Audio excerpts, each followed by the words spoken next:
Tom Herbert grew up in Arizona and doesn't want to live anywhere else. It's true. His family actually came to western New Mexico and then to eastern Arizona in the 1890s. His art degrees are from Northern University, and he spent 31 years teaching at Cortez High School. He credits his teaching experience for forming the background for the art he produces. Having to teach various disciplines throughout his career gave impetus to creating in those mediums in his own art. Sculpture occupied a large part of his output for 25 years.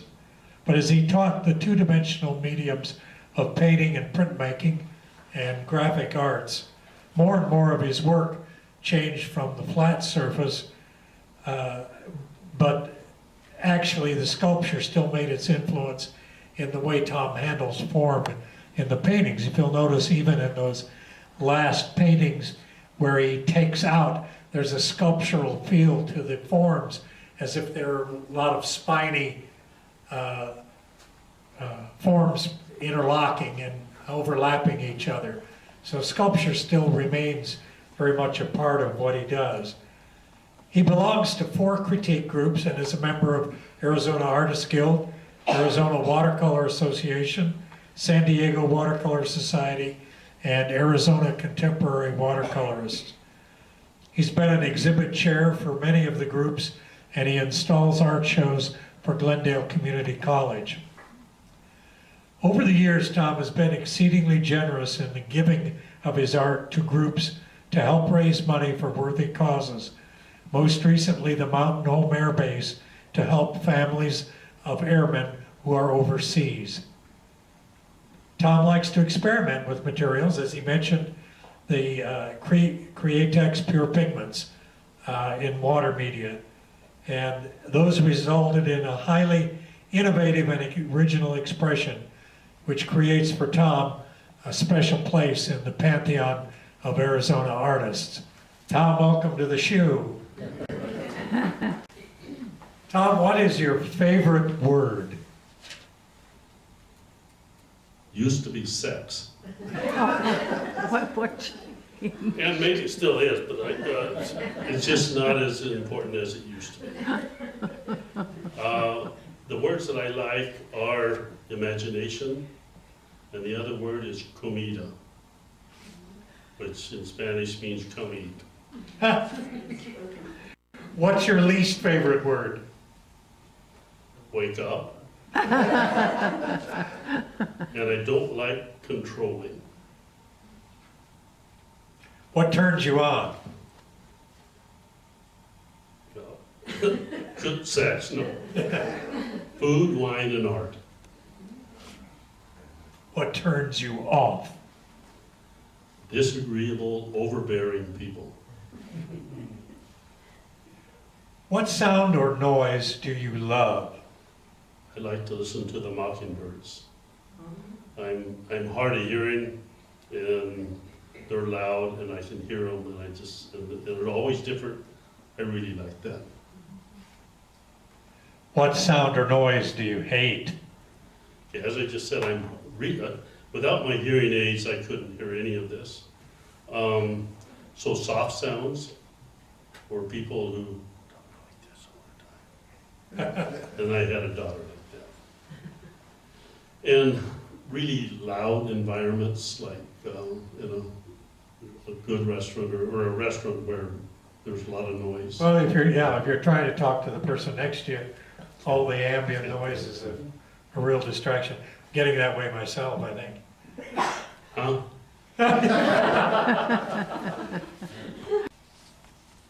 What profession other than your own would you like to attempt? We're going on the assumption that I'm going to live long enough to do this. I've always thought that I would have liked to have gone into oceanography. Really? I love the ocean and all the fish that are on the desert.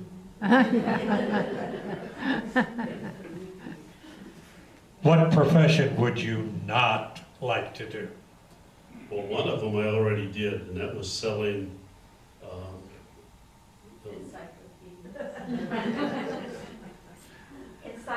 encyclopedias, thank you.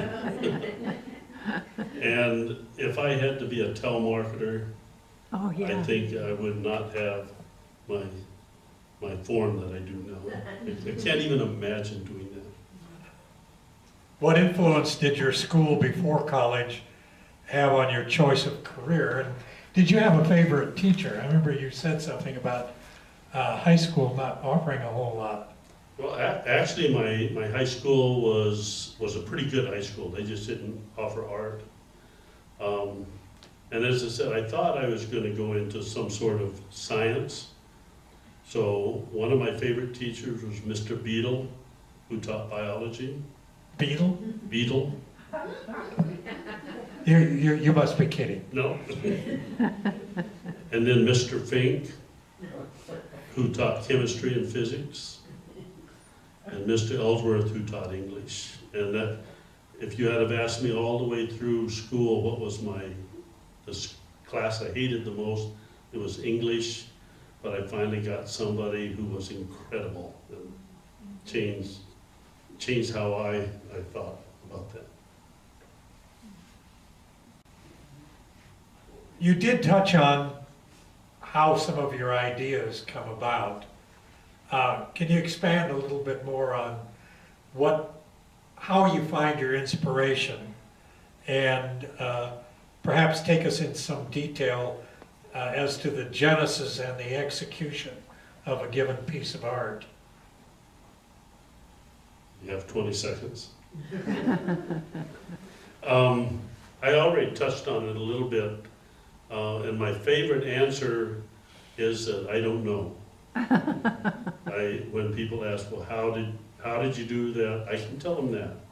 But they say, how did you get the idea of, and as you were watching some of the images that I showed, I'm very, very fortunate to have the wife that I have, and she's a wonderful woman. One of the neat things about her is that she lets me put up maybe a dozen panels be spread through the house of pieces that I want to work on. And I find that if I find the perfect shapes and the colors, and then I'll come up with an idea, like the crows. They didn't just show up there, but after looking at it for a while, I thought, a bird shape, and then I experimented and sketched and came up with maybe 3 or 4 ideas, like the frigate birds and the herons. But for quite a while there, I did the crows, and as I would do one, I would suggest, well, maybe let's try this on the next one.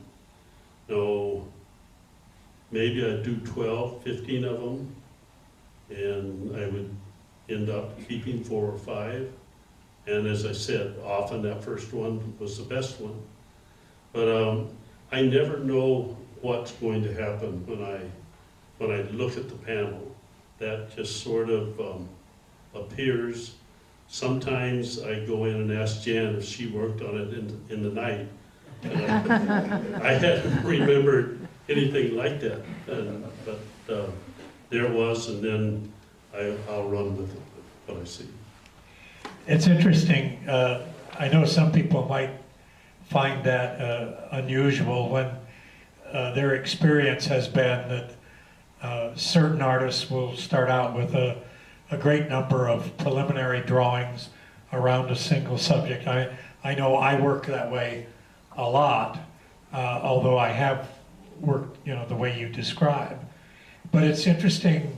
I've read Leonardo da Vinci even would look at stained walls or the sky and wrote about seeing subjects in those seemingly haphazard shapes.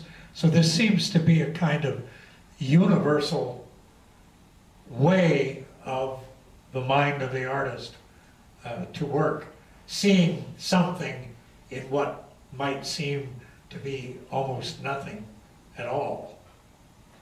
What I would like, and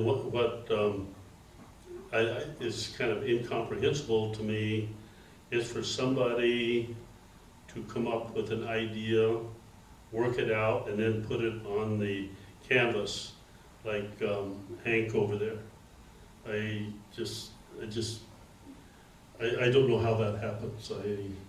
If I start with an idea, it always ends up to be something else. That's interesting. What advice would you give a young aspiring artist today? One, just to begin, first, be different, but that's not as important as knowing what you're doing. Have a good basis. Have put in the time to study and know about composition, know about color, and all the things that often even really good artists don't always do. But with that, you can start.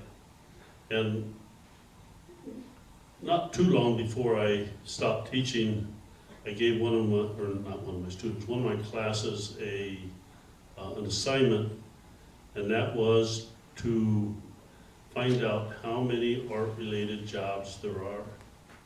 Now this is back when a computer printout was rolled, and it would have gone from here halfway back of art-related jobs, which could be at that time print setting, but all of the graphic arts that have happened. And if you want to be an artist, there's probably a place for you.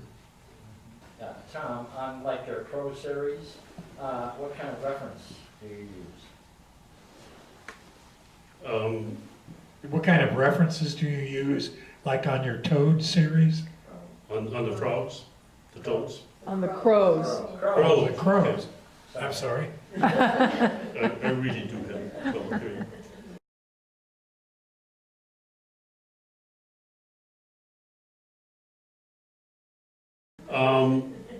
Most of those were images that I sketched and photographed in Alaska.